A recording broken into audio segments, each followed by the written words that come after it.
Okay, here we are. We're going to do a little quick tutorial on my method of doing multiband gating on location. And sometimes I will play around with the crossover points just to strategically grab certain frequencies or gate certain frequencies.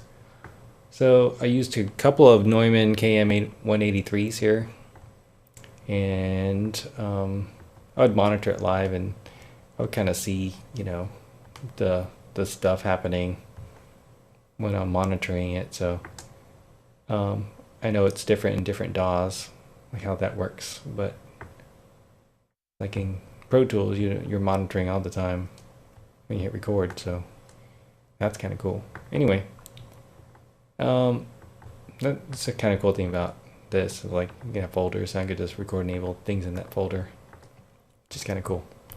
So I'm not doing any inserts or EQ here,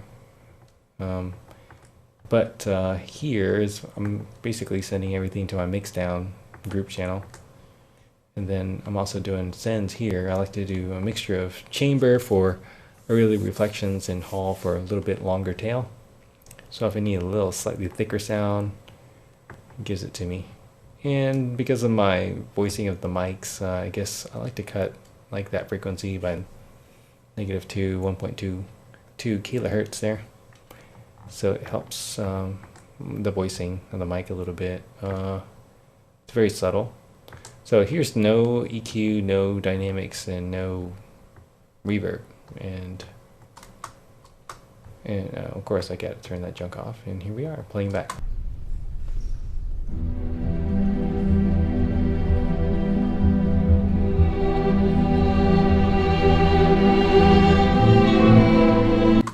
That's pretty noisy. Here's the beginning of the concert. That's it, St. Teresa's Catholic Church. Alright, so that's that. Let's turn on the Ozone plugin and kind of listen to that.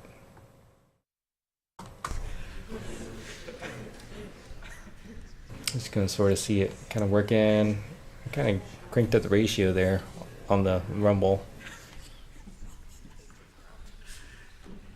So let's hear it right before they play.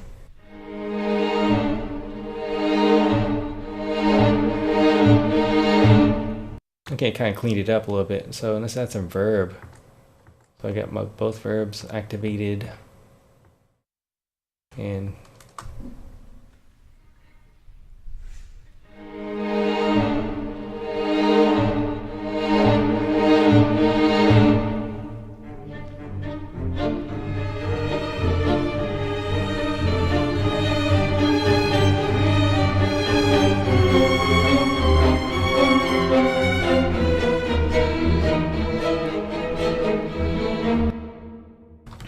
I like hearing that bass element in a recording. It just helps kind of balance out all the frequencies and stuff, especially if it's a student organization. They need all the help they can get with the bottom end. So the gating really helps with that.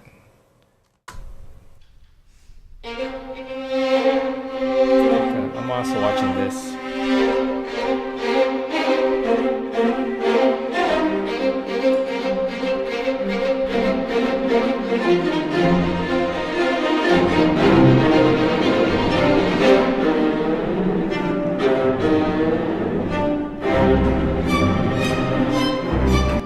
For me, the voicing, it's not really that apparent to me. This became my default a long time ago, and I just kept it as my default setting, but I kind of like the transparency it gives me.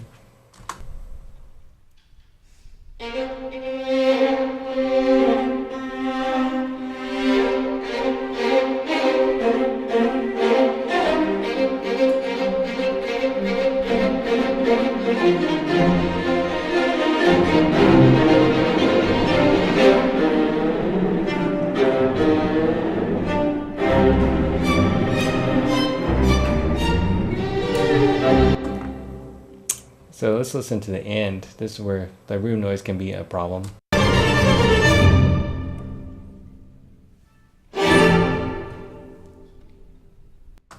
Alright, so let's take off Ozone.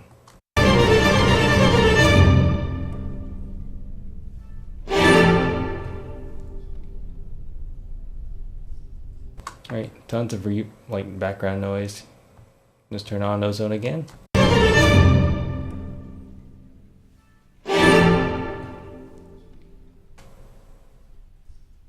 I keep this open mostly because it makes it feel like you're still there in the room. A little bit of something, a little movement in the room helps keep it real, live, authentic. But yeah, that's pretty much it. And then the returns, I pretty much keep it pretty much as is. That's not really what I do in studio. I like to actually use different plugins, my UAD plugins, and my kind of started getting into Quantum Leap Spaces. That's a really neat plugin as well. I also like the vintage 224 lexicon, but this is my location setup, so hopefully that was helpful to do that. But you know, setting this, the thresholds, is basically where you just